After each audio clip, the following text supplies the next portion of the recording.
Hi. Alright, so this is my CAS reflection for Abu Dhabi Model United Nations 2014. What I'm going to do is I have the CAS question reflection sheet with about 6 questions here. I'm going to go through each one of them and relate these questions to the experience itself. So Abu Dhabi MUN. Alright, so for the first one, recall the experiences. What did I know? What was the reality I encountered? What did I succeed in understanding? So first of all, I'll give you a brief summary of how this works. So with MUN, specifically Abu Dhabi MUN, we have national schools. So we have schools just around Abu Dhabi. We have the American Community School, Al Raha, Yasmina, Nakhda, the big organizers. We all come together and we meet at Abu Dhabi University.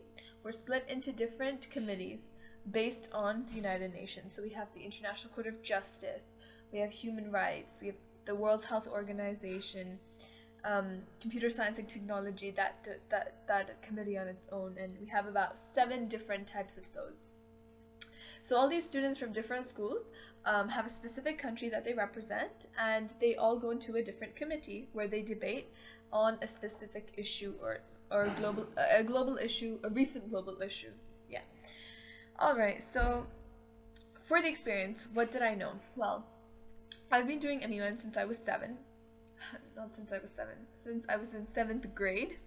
So I knew what to expect. I knew that a lot of research had to be done to make sure that I knew my country's position, and I was in the Committee of Political Affairs, so the Department of Political Affairs, it's DPA, and I represented the Democratic People's Republic of North Korea. Quite a hard country that doesn't have a great stance on such global issues per se.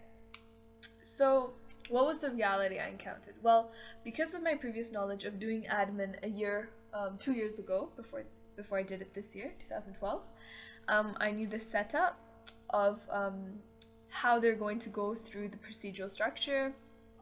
I knew how to plan my attacks on each country, the questions I should ask, follow-ups based on questions, and so on and so forth.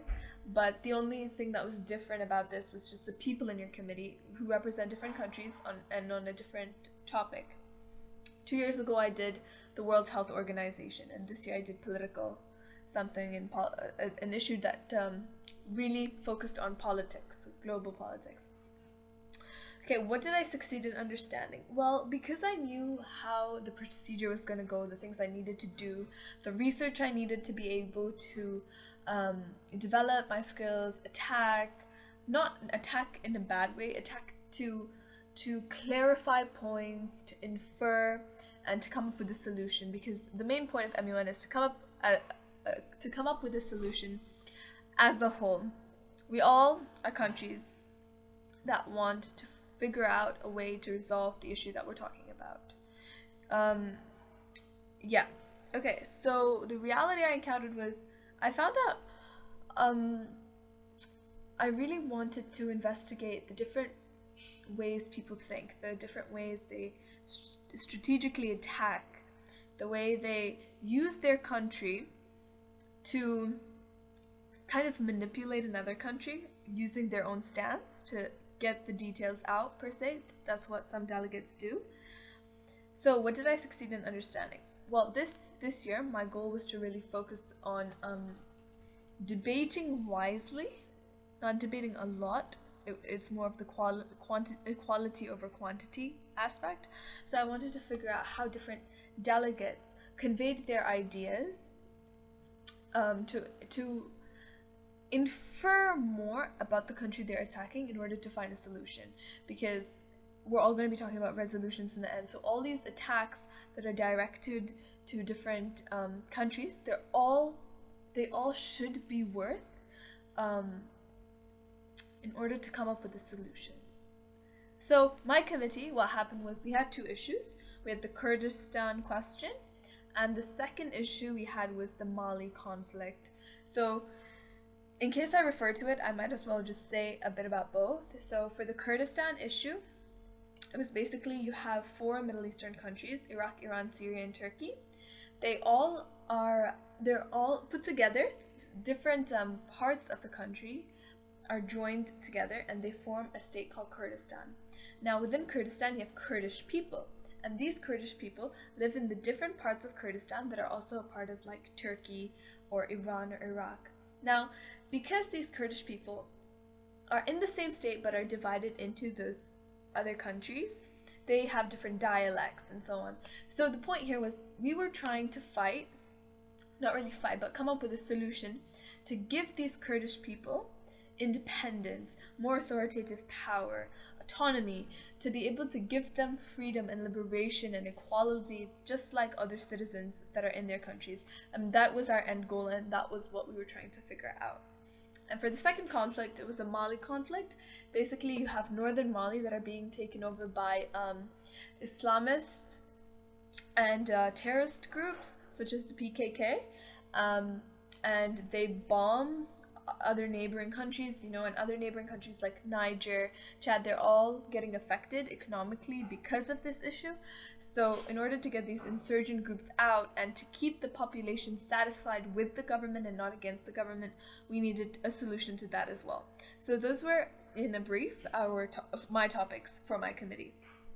So I succeeded in understanding the issue as a whole within the debate, as well as the different perceptions of other delegates who represented other countries like Iran, Iraq, and so on. It was interesting to see how these countries that are politically involved in the question debate and find out about these global issues that are troubling not only their country but also the ones around them. So that was what I succeeded in understanding, the different perceptions of different delegates that had a different stance on the issue. Okay, number 2, analyze the experiences. How did I feel? When undertaking an activity that is interrelated with others, how do I think others felt? What skills was I able to develop? What attitudes was I able to discover in me and in others? Okay, so how did I feel? Now, I represented North Korea. First of all, finding sources, 0. So what I had to do, research skills here, was to take the UN's, since North Korea is part of the UN, I had to take North Korea's stance in the United Nations perspective and build upon that based on North Korea's actions towards global politics, towards other countries, the way they help, their humanitarian aid, what kind of sources do they use to help, and also just their political situation, because obviously North Korea, as we know, is also going and facing its own internal problems. So I created North Korea's government stance based on the country itself and its actions and the United Nations perception of North Korea, which was quite tricky because not other countries could relate to what I was saying, because it's very hard to put the pieces together for North Korea since it's very limited with global interference. So I was trying to infer, assume, use facts. I had to research in, out, everything about North Korea to be able to come up with a reasonable stance that would suit the issue and that I could use, a stance that I could be responsible for in order to debate strategically and help come to a resolution. So to me, I felt that this was actually quite challenging, but I was able to do it with time, with lots of brain cells, just to get that stance that I needed for my opening speech and so on and so forth. Now, when undertaking an activity that is interrelated with others, how do I think others felt? Okay. The delegates that in my committee, were very, very intellectual. They had researched about every country in that committee. Mine, Canada, Iraq, Iran, like every country that was worth attacking, they would attack, or just every country that had information on it, they would ask questions. So I think others felt very prepared. I think they didn't know what to expect, because for most of them it was their first time doing MUN. So I think what they did was they may have felt that this was, something they had to excel at. They prepped really hard, and they felt like that they needed to achieve their goal with all this hard work. The only downfall to that was that I think many of them felt, just in my perception, in my opinion of seeing these delegates debate, was that they felt that with all these resources, they wanted to compete with other delegates. They wanted to compete with other delegates and put them down, make the other delegate look bad. And several times I stated to the House, the General Assembly, so that means the chairs within my committee, the ones that control the debate, that we as DPA need to come to a solution. I was kind of the humanitarian in this committee. We need to come to a solution. We're not here to attack other countries and find faults based on the country's actions, because every country obviously has different reasons for their political and economical decisions. So it is not one country to blame another for their actions, but we're here to come to a solution. So others, they felt like it was a competition, and you can sense that when they debate, because it's not very pleasant. Some are very aggressive when they debate. It could just be their style, but in MUN we're here to unite together to figure out a problem. We're not here to bring others down and make them look bad. Okay, so what skills was I able to develop? Skills. Now, with MUN, before we actually begin the moderated caucus or the debate, we have to say a position paper. So I read my position paper and I got a standing ovation from my committee. So to me, that was my research skills, my confidence skills, just public speaking skills, being able to convey such a stance to the General Assembly, people who hardly know about North Korea. I had to take information from here and from there, put it together, create my own stance, and deliver it precisely to the point that fits the issue in context. So it was quite a difficult task, and I managed to do it. So that, in my perception, it was a skill that I've developed. Researching skills, being able to use different sources to come to a conclusion. It's not easy. It takes time, but it was achievable. What attitudes was I able to discover in me and in others? Like I said just now, in my committee, I was more of the humanitarian. So as an attitude, I could feel myself being the one that united everybody. It was an attitude that I wanted a resolution. I wanted a solution to this problem. No more suffering. We need peace. We need liberation. We need equality.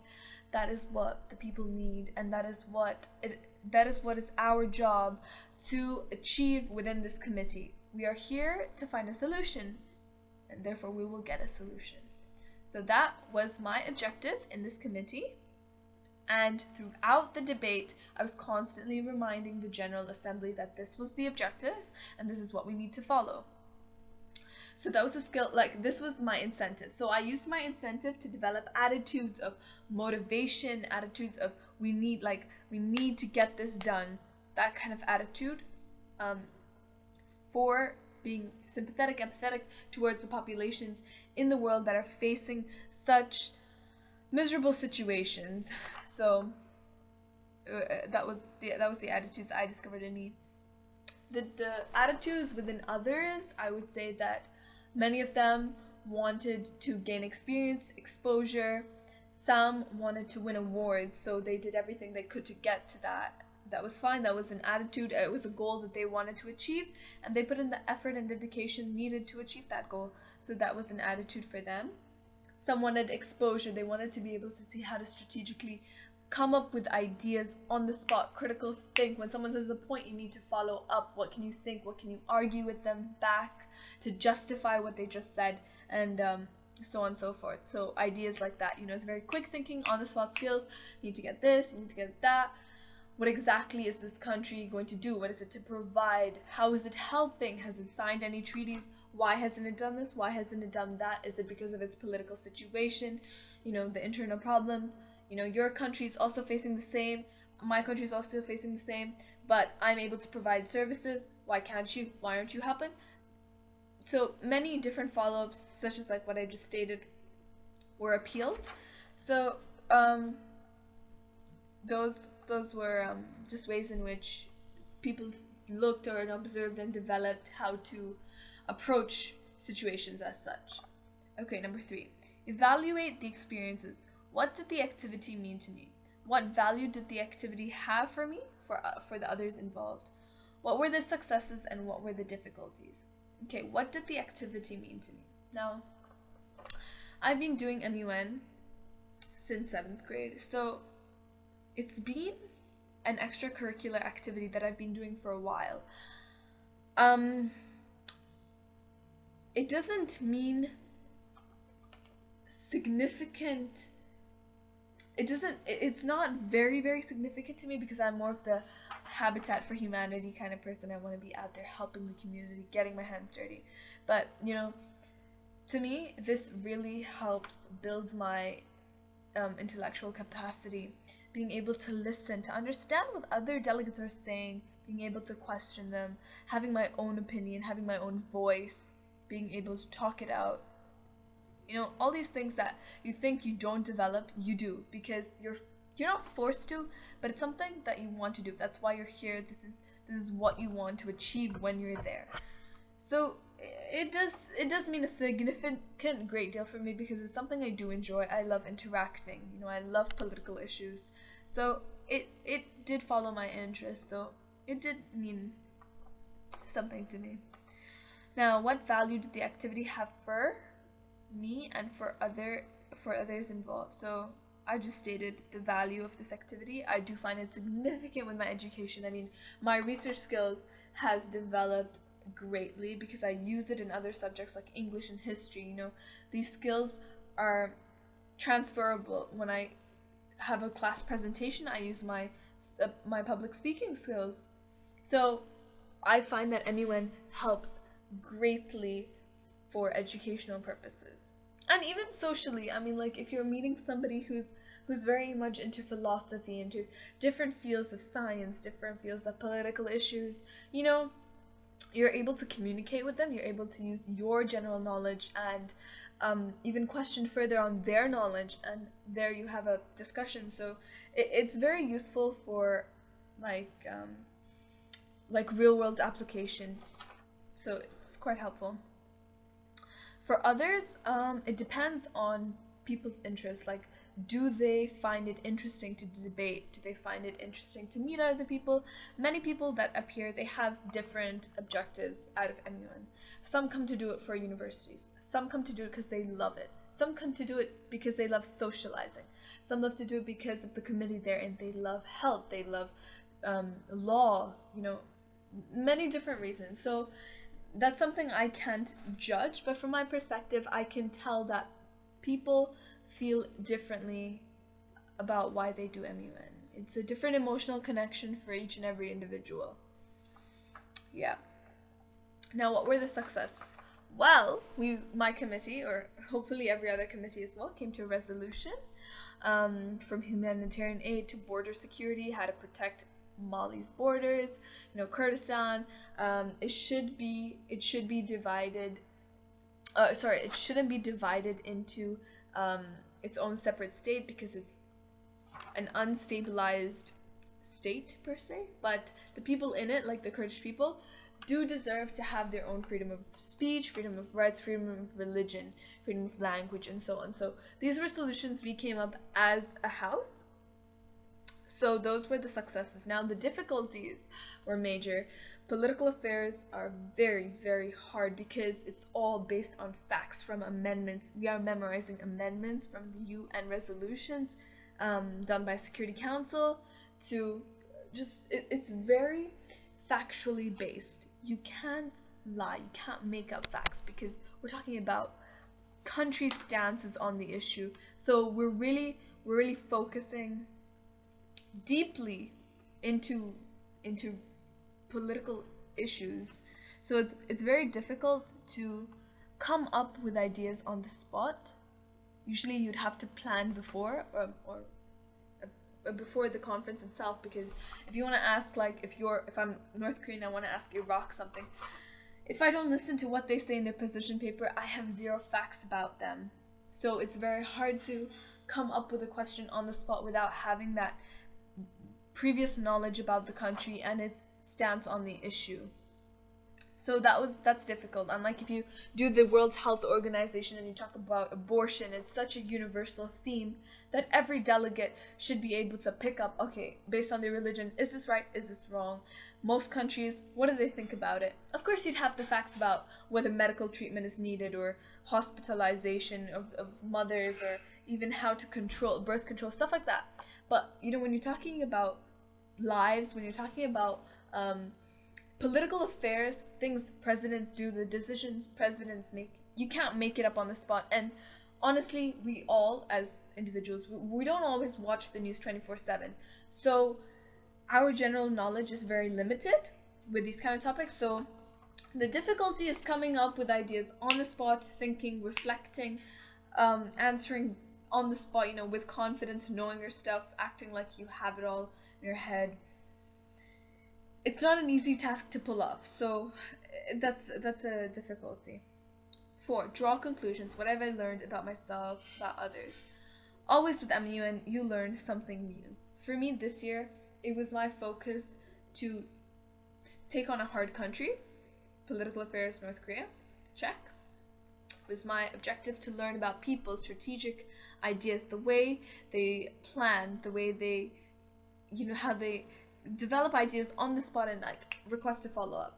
In fact, the girl next to me, she represented Egypt and she was very good at shooting new ideas back, like a request to follow up. So if you ask a question, a delegate replies, you want to ask another thing again. Like some people can just think on the spot like what to ask them back. So it was very interesting to find out how fast delegates can think, the way they use the facts that other people say, twist it around to make sure that not only do they contradict themselves but also relate to the sender's stance. So it's like you're bringing them on your side unconsciously. So that's a skill that some delegates do have, and it's very interesting to observe and watch and how they do that, so that like delegates like me can learn.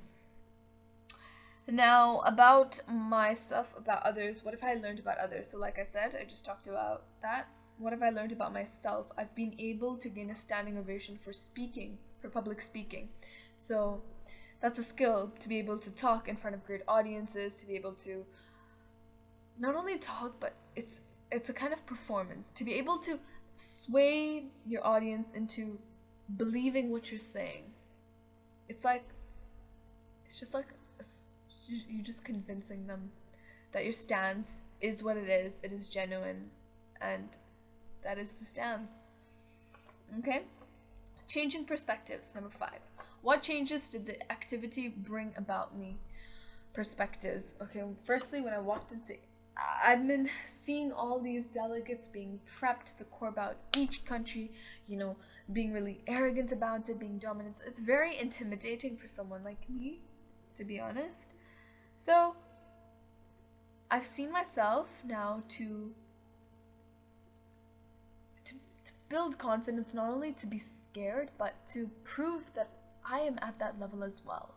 I can do it. I can achieve just like you can achieve, and if you do it, I can do it too. So I've come with that mentality now. I've developed that strength in myself and that confidence in myself that if you can do it, I can do it 2 times better, because it's the drive, it's the intrinsic strength that I've developed, which is crazy. It helps me in every way, and I'm so grateful that I have been able to achieve such a distinct quality, because it honestly just helps so much.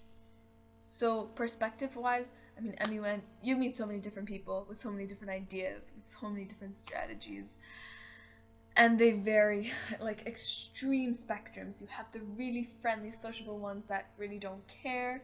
You have the really hardcore, I'm going to find a resolution. And then you have the ones in the middle that are like, we're here to do what we need to do. there's no point getting too strong about it. We're here to work together to come to a solution. So it's cool. It's interesting, to see the different ways people think. It's kind of like a TOK paradox. So yeah. And number 6, plan future actions. How can I apply what has been learned to other situations? Meaningful learning drives and it enables the transfer of what has been learned to new situations in real context. The process of reflection is what enables meaningful learning rather than mechanistic learning. Well, like I stated much earlier, MUN, it doesn't just give you research skills, confidence skills, PR skills, social skills, leadership skills. It doesn't only give you that. It gives you collaboration, cooperation skills, but also the fact that you can relate to people who don't think like you. You can relate to people who have completely different opinions, people who just, you can't even get along sometimes. So these are situations that you come across in your life. You go to a job, your boss, maybe you don't get along with her, maybe you don't get along with him. What are you going to do? You need the money for your job. You worked hard to get to that place. You can't just give it up because of the characteristics, the quality of the characteristics of your boss, correct? So what we learn in MUN, how to be able to compromise, how we're able to debate, how we're able to consult each other, you do this, you do that, we'll come to a solution. That is all that helps in real life situations. That is an aspect that helps in real life situations. When you're talking to people about political affairs, things that go on about things or ideas or just news stories that go on the news. When we see our parents, when I see my parents talking to their friends, they talk about the news. You have to be very synced with the news. You got to keep up, you got to be updated, because why? These political issues and economic issues, they're just everywhere. And you just have to be socially responsible for keeping up with them.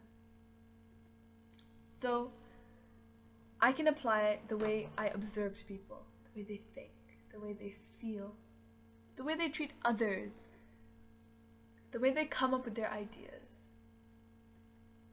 the way people think of themselves, and the way they apply what they know and help educate. Knowledge is to educate other people. We're here to spread the knowledge, not just contain it to oneself. So all that I've learned in MUN, from debating, from leadership skills, from cooperation, communication skills, all of that, I'm able to transfer them when I go to university, when I meet new people who I've never seen in my life, when I have lecturers who I can't really communicate with, like I need other solutions, when I have people that I don't even relate to, but I have to work with them. How am I going to get there? You have to understand other people. You have to understand the way they think, the way they feel, the way they acknowledge. You have to understand all those essential things to help you, if that's even a word, but it's to enhance not only your perception or your language or your reasoning, but it's to transfer what you learned through these activities, or what I learned through these activities, to real life situations. From what I know, MUN, it can go broad. You can use these skills every day, from the grocery shop to university to your job to presenting to so many different aspects.